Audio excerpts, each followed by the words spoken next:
and welcome to the Tao of Our Understanding Recovery Podcast. In this podcast, we discuss mystical works of literature and how they relate to recovery. We hope you enjoy today's podcast episode.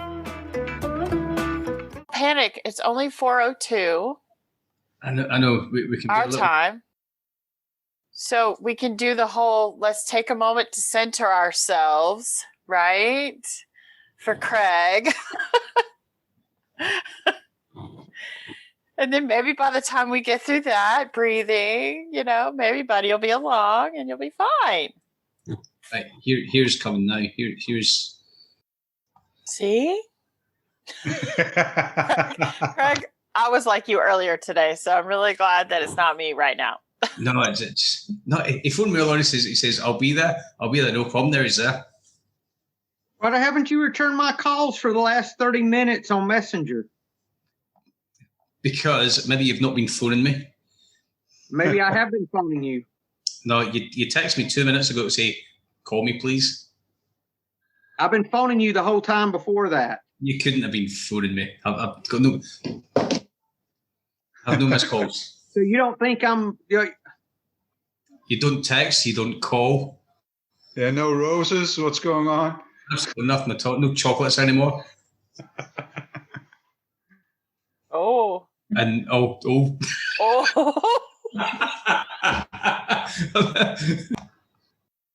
Oh, good afternoon, good evening, everybody.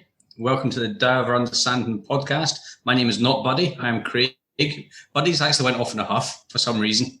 I think I've actually managed to break him.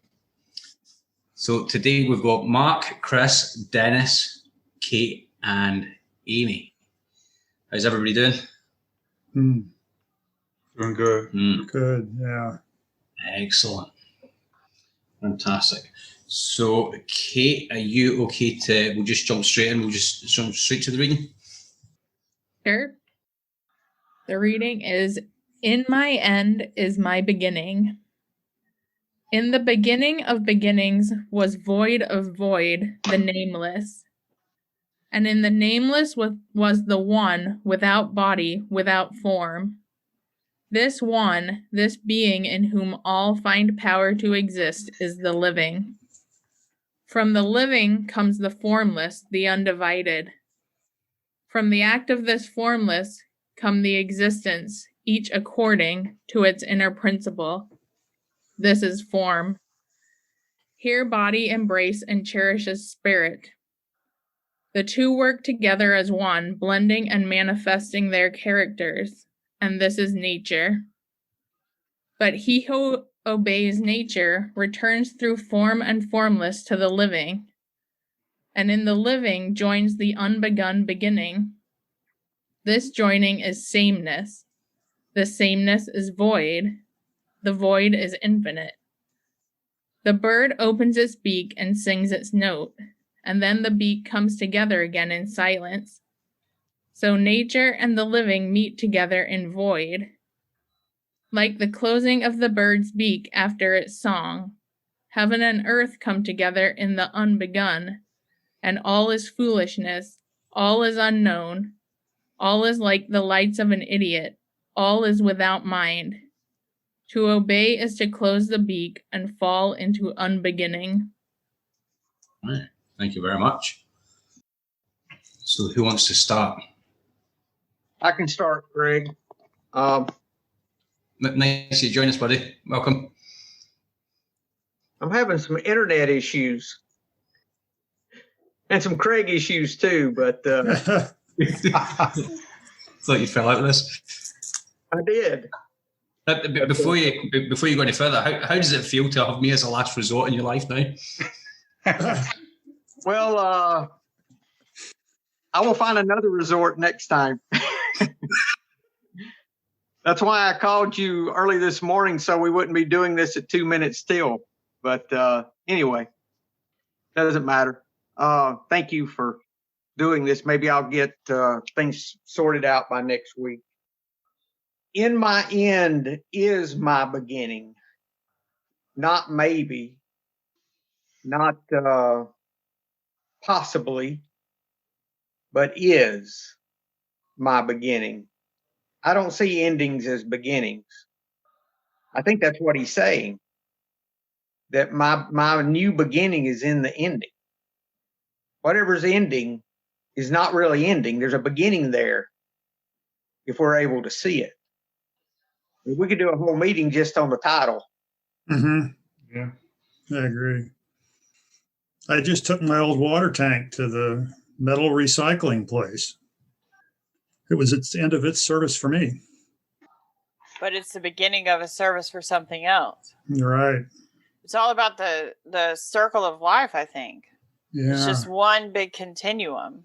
Right? Like Sensei was talking about last week, what a little bit that I was able to follow along with.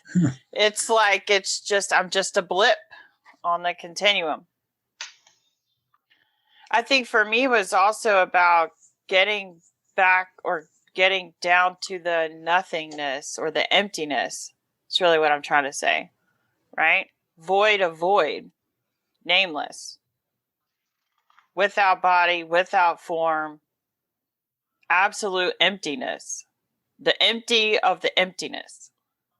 It's interesting all those different names too, Amy, that they put on void, nameless, without body, without form, the living, formless, undivided, all these ideas on where we find that beginning.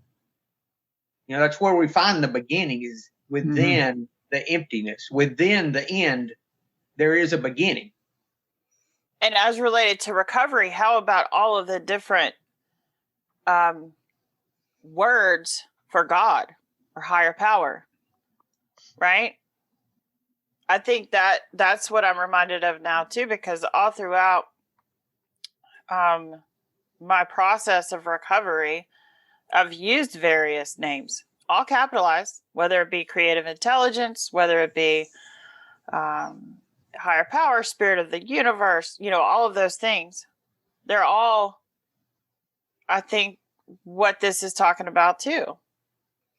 And all of that is where I am, where I need to stay. I don't know. Maybe that doesn't make any sense to anybody but me, but what I get out of it too, I'm talking about the first paragraph, I guess, or whatever you call the first stanza, is it? I'm not sure. Is it's getting closer and closer to things we can actually perceive. We can't perceive a void, really. It's like thinking of infinity, I think. I can't perceive of it, but so that's there. And then progressively it's working its way to something that we can actually conceive of. We can watch nature. I love that first stanza. That's good, Chris. Thank you. Yeah.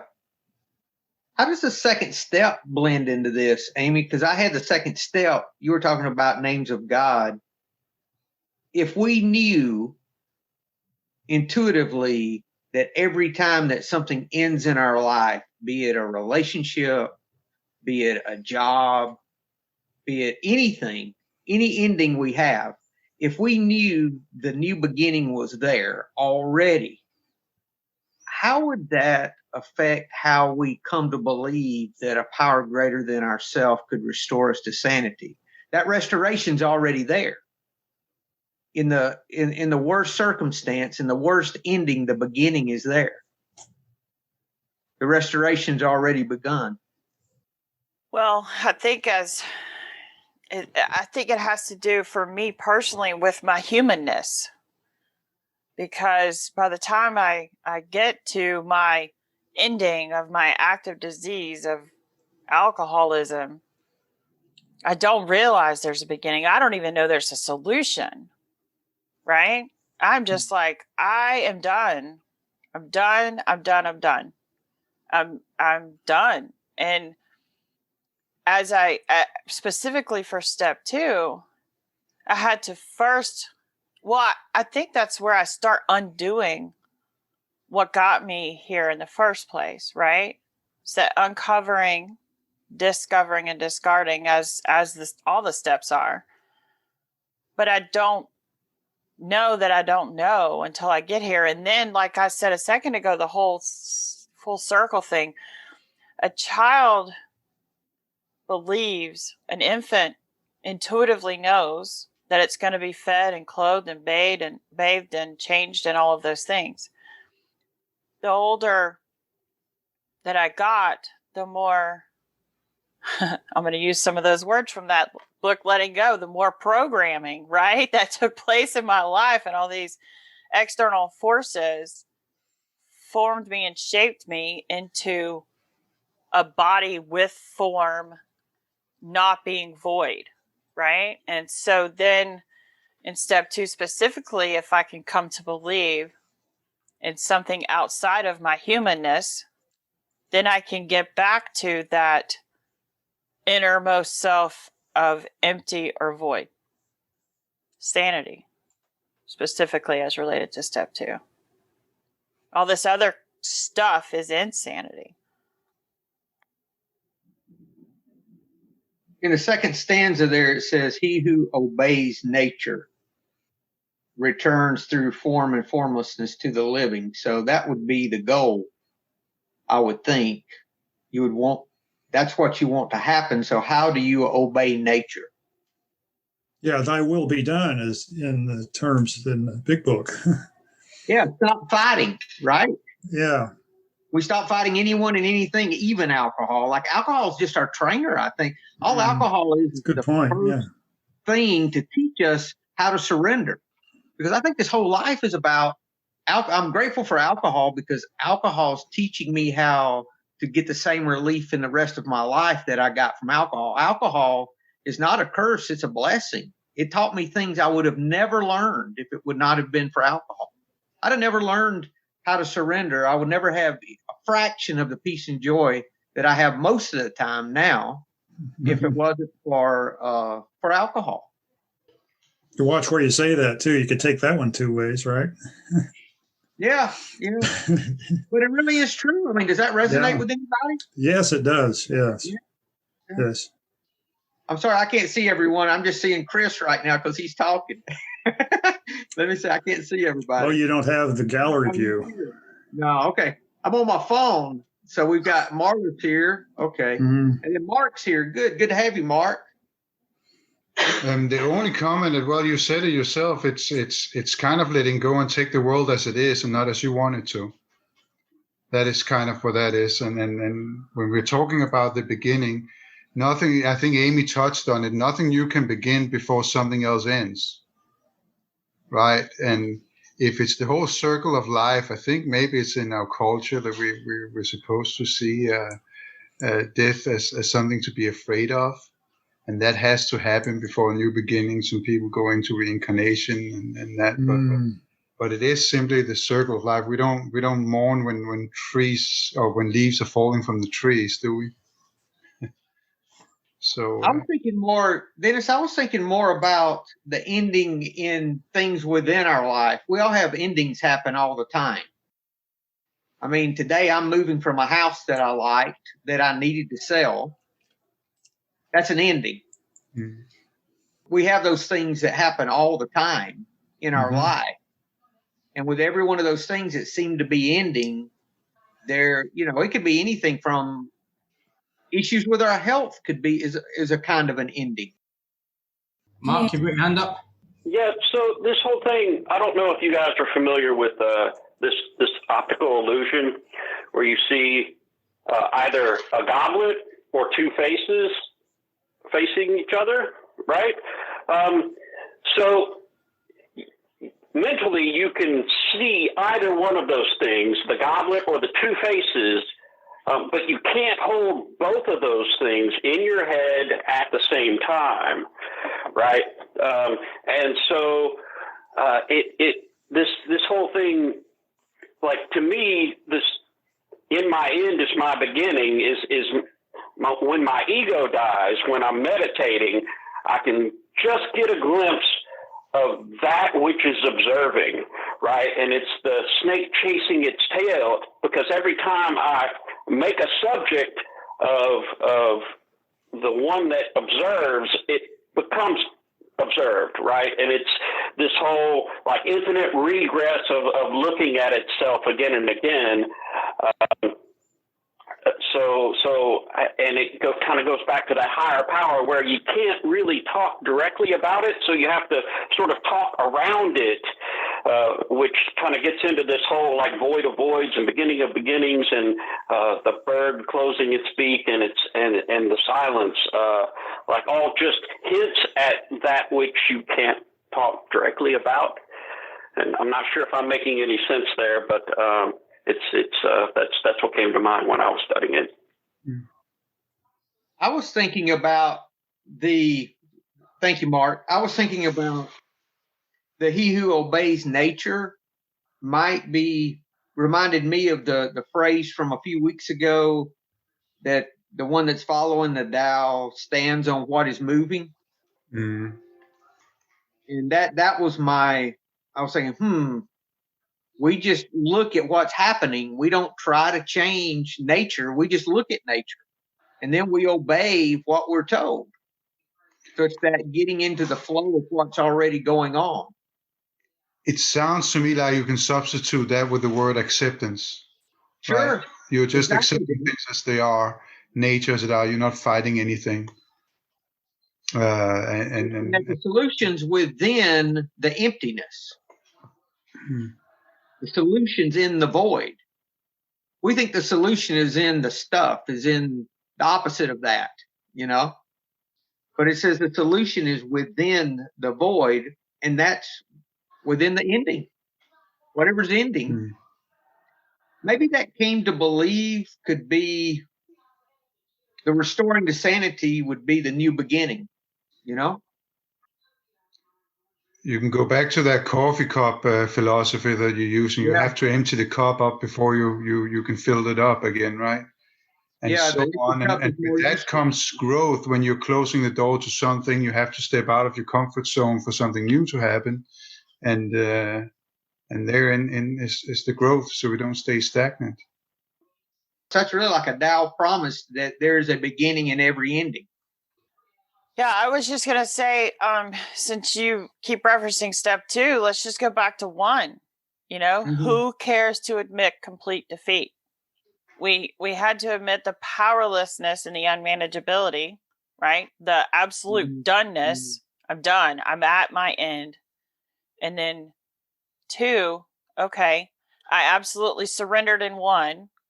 So I'm humbled and I can beginning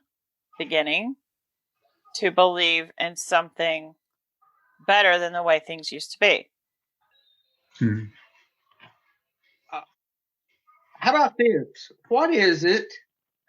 Okay, the power greater than ourselves in step 2.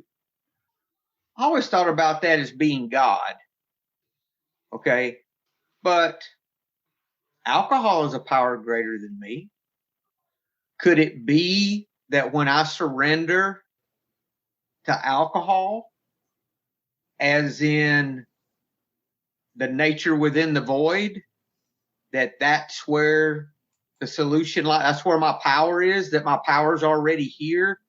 I may thank God. I may blame God for the power, but maybe the power's already here and it has nothing to do with any external thing outside of us. Mark will probably latch onto that because I know some of Mark's belief systems from some other conversations. So I imagine he'll like that one. I was looking at it, I said, hey, why do I automatically think that's talking about God? Because all these powers are greater than me. Wasn't alcohol our master? Yeah. But even things that, day-to-day stuff's greater than me. Craig's greater than me. I can't control any, that's the thing, we can't control, we think we've got all this control that we don't. So maybe just to surrender to what is what opens the door, because we get out of the way when we surrender to what is. I don't know. Yeah, actually, Amy, to answer that question, I'd like to surrender now. After all that, because I know when I'm getting into trying to manage things, I can't manage my own life, so I start managing other things outside of myself. I become miserable, right? So I want to surrender now. Oh, here it goes again. Let me just so. Yeah. I'm not trying to take anybody's God now. Don't I'm not going there.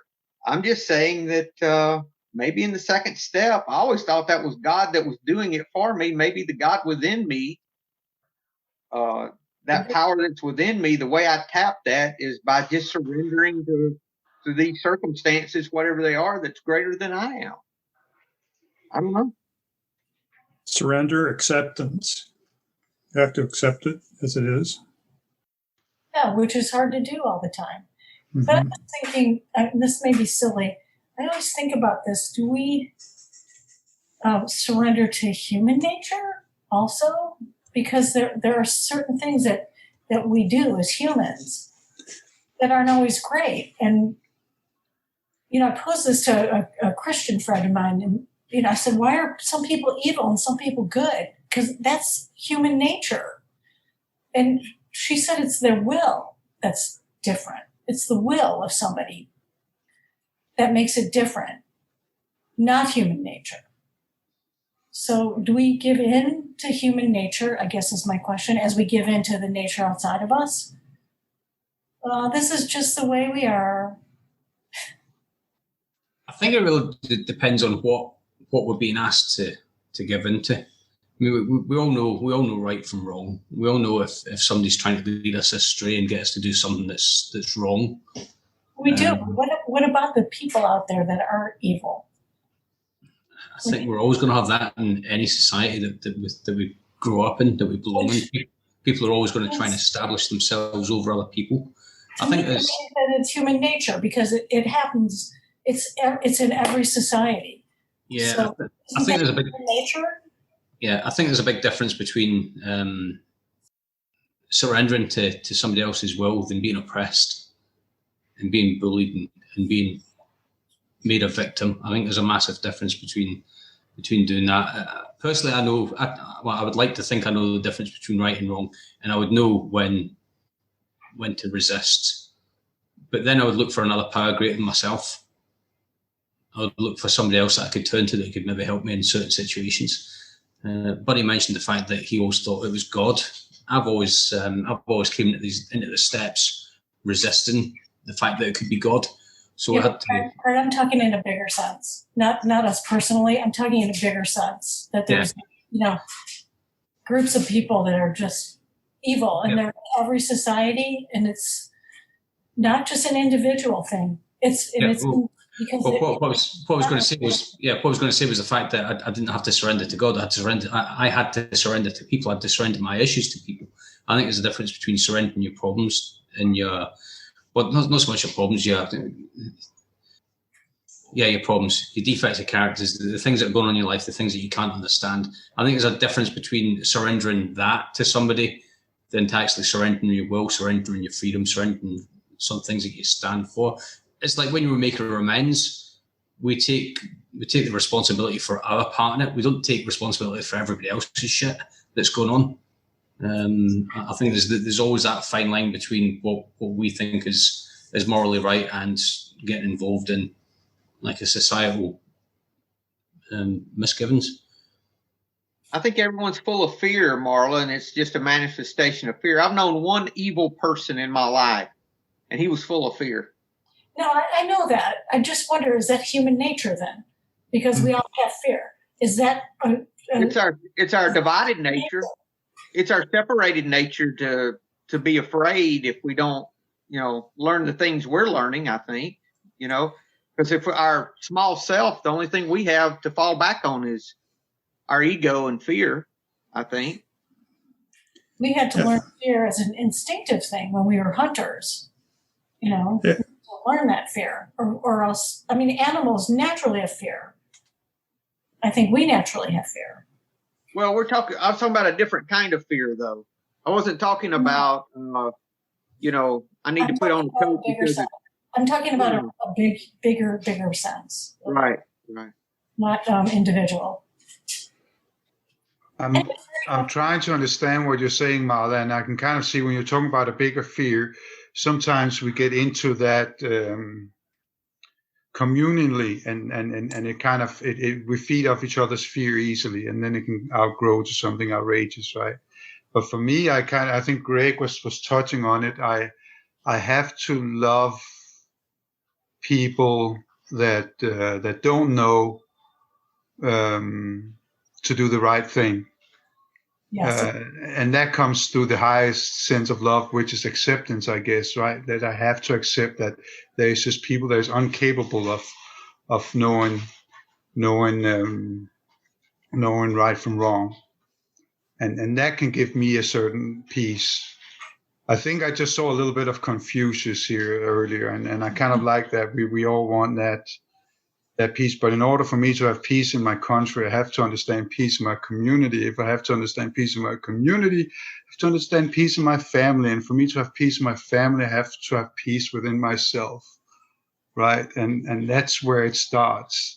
And then maybe that can grow on to somebody else if I can teach me to keep the peace. And isn't that a beginning and an ending? Yeah, it could be. Yeah. Yeah, I like that. I was thinking of it the sort of the other way around. If an individual has fear, then the family has fear, the community has fear, so forth. It goes up to society, and then it gets right back to the individual. If the overall society has fear, the individual will be prompted to have fear too. So it is circular, isn't it? The two work together as one, blending and manifesting their characters, and this is nature. How about this line in the that second stanza, or third stanza, near the bottom there, where it says, "So nature and the living meet together in the void, in the emptiness." For me, that would be in the surrender, I would think. What do y'all make of this bird in this bird story? That's supposed to help us understand. It's just symbolic.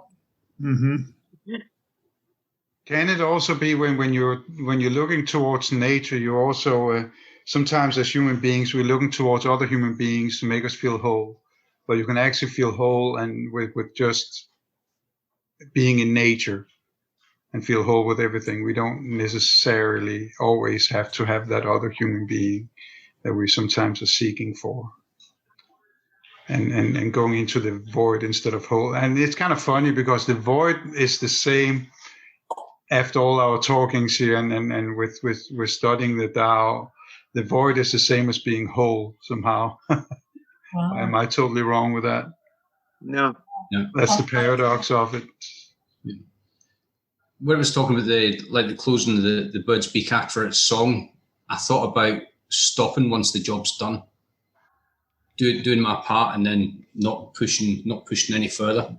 Yeah. That comes up quite often in the Tao. Just do your bit and then that's enough. Don't strive to do more than what I'm here for. That's good.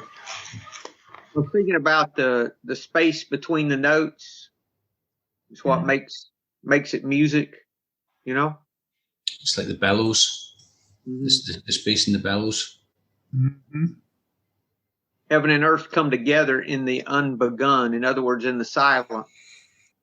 What do you guys think it is getting at when in the last few lines where it's talking about so the bird has closed its beak after its song, and then it says all is foolishness, all is unknown, all is like the lights of an idiot, all is without mind. I think it's telling us not to overthink and just accept. I think the word idiot comes up in another translation later on in the Tao. I think it's written about in the 70s. It's not idiot as in the term that we see idiot. I think idiot was described as somebody that has not knowing, somebody that has no knowledge. So it could be somebody that has has surrendered their perceptions and is just going with how things are. I'm sure there's a big discussion on the term of it is what it is, because we've surrendered what we think things are. We've surrendered to how things actually are. But the word idiot isn't actually meant as an idiot or fool. It's somebody that doesn't know. So it could be innocence. It could be returned to that state of childlike wonder, where we just take things for how they are. We know there's going to be food because that's what always happens. We don't have to worry about shelter. We don't have to worry about money. I think it's back to that idea, Kate, like you were talking about, that the solution is always within the emptiness, within the void, within the unlearning, within, learning how not to know, learning how to let go, learning how to, look for the solution instead of thinking you have to come up with the solution. That thinking, Yeah. I mean, we all, like my sponsee, I called one day. I said, "What are you doing?" I said, "How you doing?" He said, "I'm doing good." I said, "What are you doing?" He says, "I'm trying not to try." and I said, "Okay." I said, "Yeah, I can see that." Because it's my self-effort that gets me in trouble most of the time, my push.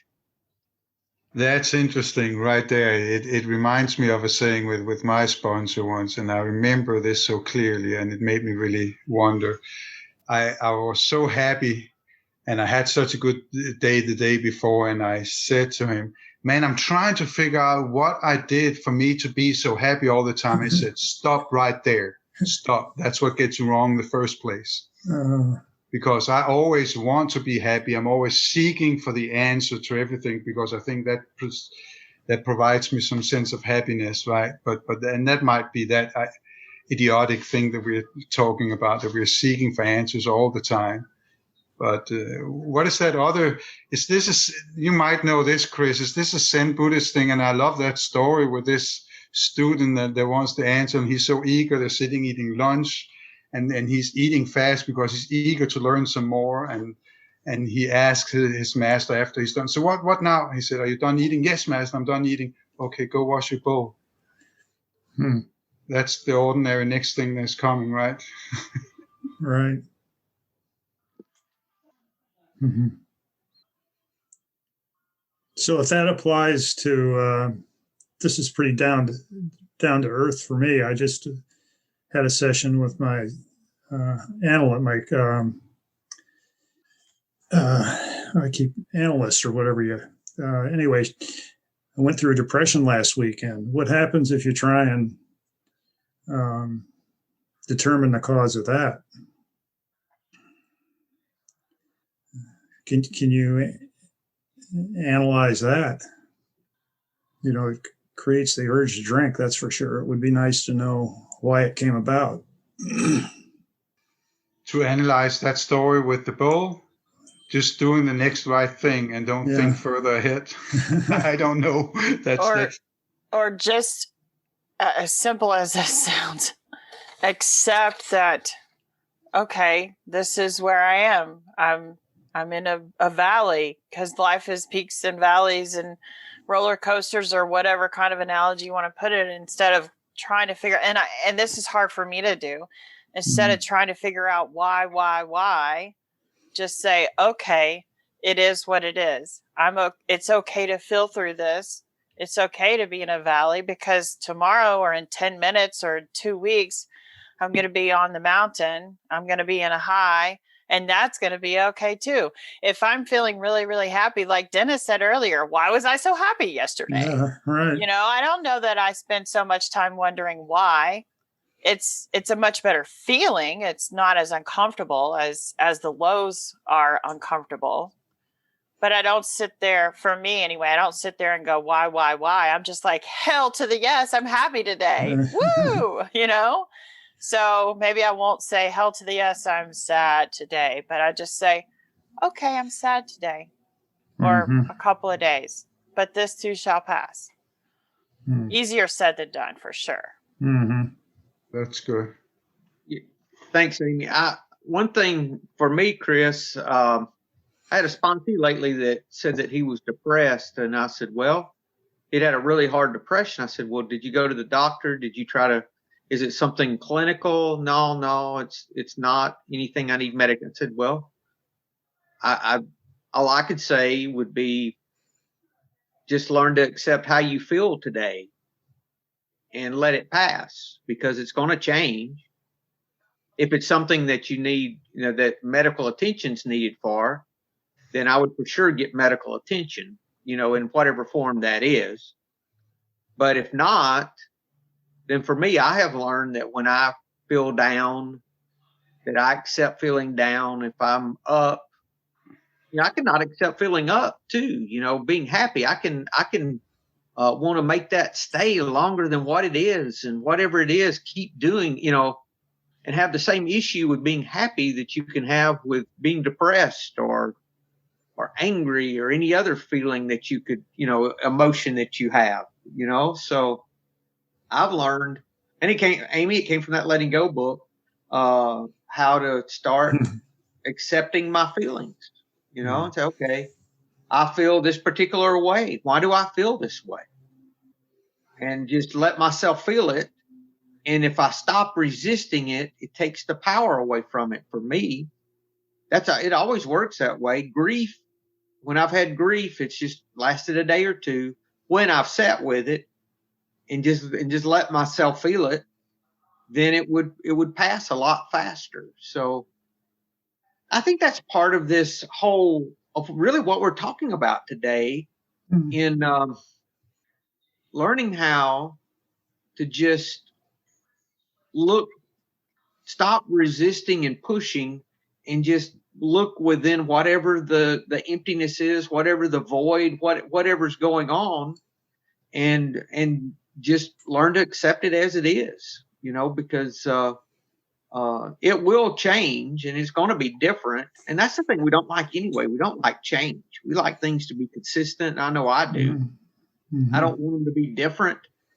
And me stopping the orchestration of everything and the controlling of everything really is where I find the emptiness. I think that's the whole point, is to get to that point to where we stop. We become the observer, right? We start observing our life and and moving toward what is moving, step on that, not try to create something ourselves. And we just see that, and we start noticing where we couldn't notice before. Yeah. Knowing that my beginning is in every ending I have has a new beginning within it. Every one. I am not alone. I don't even have to come up with the answer. All I have to do is be quiet till the answer shows it to me. The answer's there. I just can't see it. Yeah, it gets to what we expect from our higher power. There's a dividing line between, we have to exert our will to some extent anyway, to function. And so the dividing line, there's a big wide gray area, I guess, between our will and what we expect from our higher power. Yeah, I think it really has to do, for me, Chris, it has to do with what I am using my will to do. Am I using my will to try to get something that I don't have? Or am I using my will to let go and surrender? There's a big difference there between me trying to manipulate life and blaming God for it.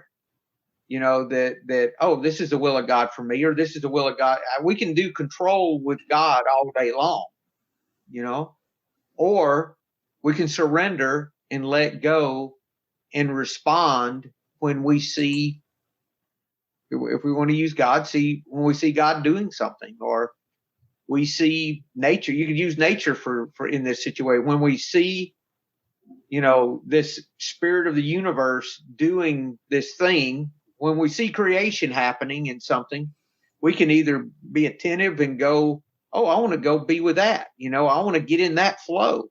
And it happens all the time. and in everything too. But we have to be still. I have to wait, and I have to look, and I have to surrender so I can see that. That really goes to the 11th step, that we pray for the knowledge of his will. That doesn't mean we're praying for the will of God. I don't think. I think it means I'm praying so I can see what God's doing. He's doing something all the time. I just can't see it. There's this force that's happening all the time, ever expanding, ever creating, and I can't see it at work. So when I surrender and I let go enough to where I'm able to notice it, I can say, oh, this is what's happening. Why don't I go over there? Why don't I start working, instead of trying to fight against it and create my own thing through my ego or to protect my fears? Why don't I just go over there and do that, Like a merry-go-round, I think this program gets us close enough. If I think of the merry-go-round as the will of God, or what the creation that's happening, and I have to get close enough to that where I can and when you step on a merry-go-round, it doesn't matter where you step on. You just find a place, and if you miss a spot you wanted, you just wait. It's going to come around again, and you just step on. You don't have to drag a foot and push the merry-go-round to make it go more. Not on those. I'm thinking of the one at Amy. I'm thinking of the one at Six Flags in Atlanta. And you just go and you just step on. But buddy, if I stay on that merry-go-round for a longer period of time, I'm going to throw up. I can't. I get dizzy, and use the same metaphor. I don't want to just go in circles. I want to move in a more straight or at least curved line or something to move forward. I prefer the roller coaster. Yeah. Thank y'all for screwing up my metaphor. Yeah. And I want to use the word carousel instead of merry-go-round, because merry-go-round's really boring. At least carousels have unicorns and horses. Well, that's what I'm thinking of as a carousel. Thank you. Yeah, no problem. But I was thinking about that. I think it's a really good analogy for the will of God, because you just step on somewhere, and if you miss your spot, it's okay. You just step on again. Yeah, thanks, Mark. Yeah, carousel's much better. You just but at the same time, I looked at my active disease, being active in my disease, as a horrible merry-go-round that I just couldn't get off, and I just kept going around it. That was the insanity of it. Just kept going around and around and around and around, getting back, starting. Oh, here we go. Starting where I was stopping, where I was starting again and stopping, and blah, blah, blah, blah, blah. So now maybe I just moved from a boring merry-go-round to a beautiful carousel. Maybe that's what it is. There we go. Thank you for reading my mail, Amy. Yeah, the bottom line, it's not up to us to make it happen. It's not up to us to make it go faster or slower. It's up to us just to step. And I think it's the same thing with this. And that we can just look, I know in my ending there is a beginning, whatever that ending is. I don't have to struggle. I don't have to fight. I can quit fighting anything and anyone, even the thing that had me the most bound, which was alcohol, or most bound that I was aware of anyway, the thing killing me. Maybe your merry-go-round became a carousel. Could be. Anything else, guys? We didn't really answer Kate's question, I don't think, did we? About the end of that stanza. Well, I'm not really sure. But those the last bit of it is really confusing to me. She was asking about the bird image, for one thing. Yeah, Kate was asked about the closing of the bird's beak after its song, "Heaven and earth come together in the unbegun." And all is foolishness, all is unknown, all is like the lights of an idiot, all is without mind.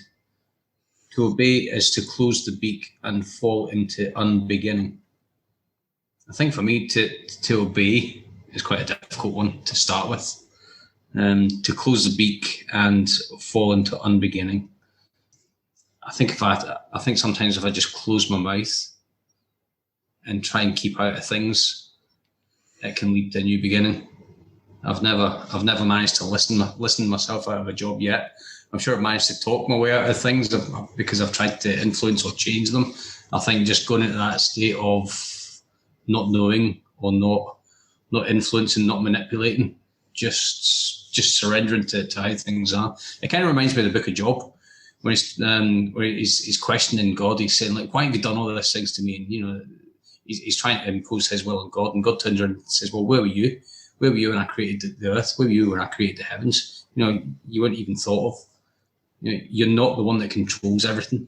So just more or less back in your place and just remember that you're part of creation. You aren't creation itself. You're part of the world. The world doesn't revolve around you. You're included in the whole. Kate, I'm thinking that's just talking about the fact that we have to surrender and let go.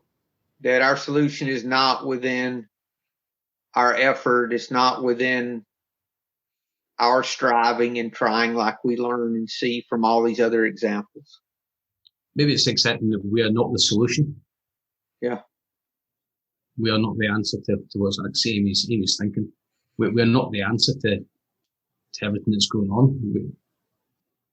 I think my thinking. Oh, go ahead. I think my thinking that I was the answer is what got me here in the first place, right? Thinking that I could solve my problems got me here. So yeah, absolutely, I'm not. And I can still go there. Just because I'm sober now doesn't mean that I don't think I know what's best. I can be caught up in my ego and my directorship at any moment.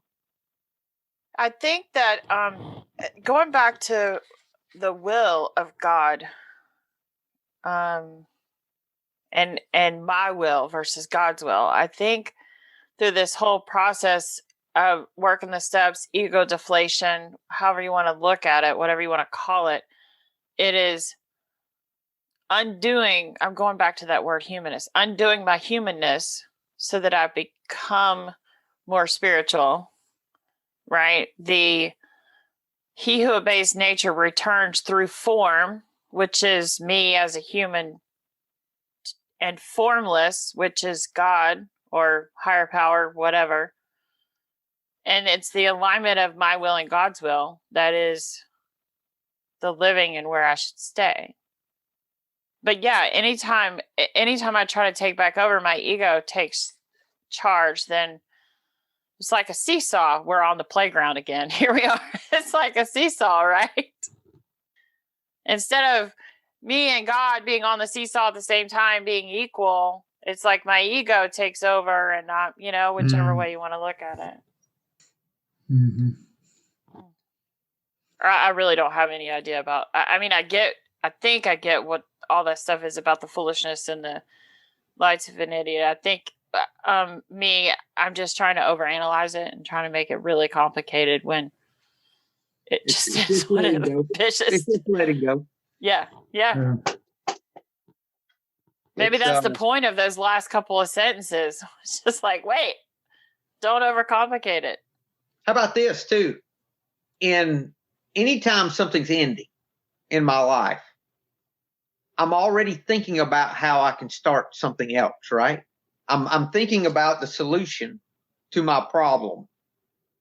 When this is saying my solution is already there, and that solution is not up to me to figure out. I didn't figure out how to get sober. All I did was surrender. I stopped trying to figure it out. Mm-hmm. So the seed of, my beginning is already there. I just can't see it because I'm trying to figure it out.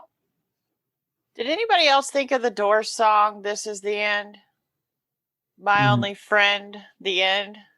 Nobody else thought of that as we were going as well. Just look up the words to that. Some of it goes off the rails, but this is the end. Beautiful friend. I'm too young for the Doors. I No, wasn't. you're not. Nobody's too young for the Doors. I'll see They if haven't made any new music lately, so I don't know what's going on. Yeah, it's a really good song. It's crazy. I'll see if my dad's got the record.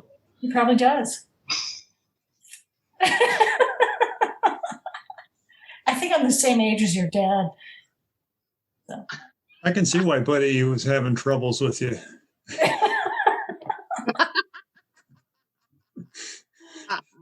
Oh, he loves it. He finds a pick, he's gonna pick it. You know? Thank God for Craig. Thank you for Craig. I needed Craig today. Yeah, it's true. It's such a good light in my life. Just on Thursdays, though. What's the name of that song? Do what? The Doors. Yeah. This is the end. This is the end. Mm-hmm. Yeah, some of it's very appropriate to our discussion today.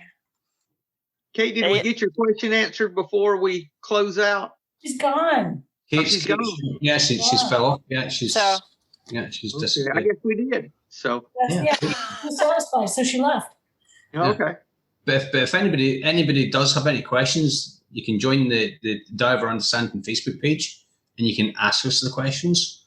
So if there's something out there that we're talking about, or maybe you've got something that you want to contribute to it as well, then we're quite happy to revisit the conversations. You can even join us on the meetings as well. If you join the Diver Understanding Facebook page, we'll post a link to this meeting so you can actually join us as well. So are there any other resources that we want to mention, Marla? No, Buddy?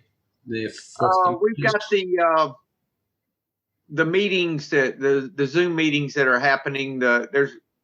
I'm sure you guys are still doing the daily meeting, right? Marla, is that still going Monday through Friday? It's still going on, but not as much a part of it as it was before. Well, I have the link in the show notes, and then I will also have the link to the 9 p.m. AA meeting that's every night. You can come on Sunday nights at 9 Eastern, and Amy chairs Sunday. Oh. So, yeah. That's my bedtime. ZoomAAmeetings.com takes you directly to that meeting. Then Mark comes regularly. Chris comes regularly. So Dennis comes sometimes, semi-regularly. And I'm there quite often. So join us sometime. 9 p.m. Eastern every night. And then a speaker on Saturday night. So, okay. Any closing thoughts, guys, on this story? I just think I need to be more conscious of the fact that not everything is an end. Well, hey, how about this, Craig? Nothing's really an end. If there's another beginning within the end, there is no end. You do realize I'm going to my bed and I'm going to be thinking about this all night. So you can call him 4,000 times. I'll be at the meeting tonight as well because it's on at 2 a.m. at my time, and I'll still be there thinking about it. But isn't that great though that we do not have to come up with the solutions for our life? I know. All we have to do is, the Tao quote that would be great for this would be, can we let our mud settle to where the right answer shows by itself? That's a great quote for this, and that really, stop thinking and end your problems. That's another one that would, Craig, that's usually attributed to Craig, but, that applies to this too. So, yeah, I guess my prayer would be, or my thought meditation when I see an ending is, I'm going to sit, please show me the beginning that's in this ending. I know that there's a beginning here that I do not have to come up with. Where is it? And sit and just look for the beginning. It's there every time. Every time it's there. I just push and fight. And then I see it after the fact a lot of times. But it's there. We just have to obey nature. Stop talking. Stop singing. And let it show itself. Anything else, guys? Close the beak. Mark Thank says, you. close the beak. Close the beak. Well, I'm closing the beak, guys. See ya. Thanks a lot. Bye. Hello, this is Buddy C. I wanted to make you aware of several recovery-related resources that I've posted in the episode description. These resources include a list of recovery podcasts, a free sober meditation app, daily recovery email, shared Google recovery calendars. Hope you put some of these resources to use and have a great week. Thank you for listening to the Tao of Our Understanding Recovery Podcast. If you enjoyed this episode, please share it with your friends in recovery.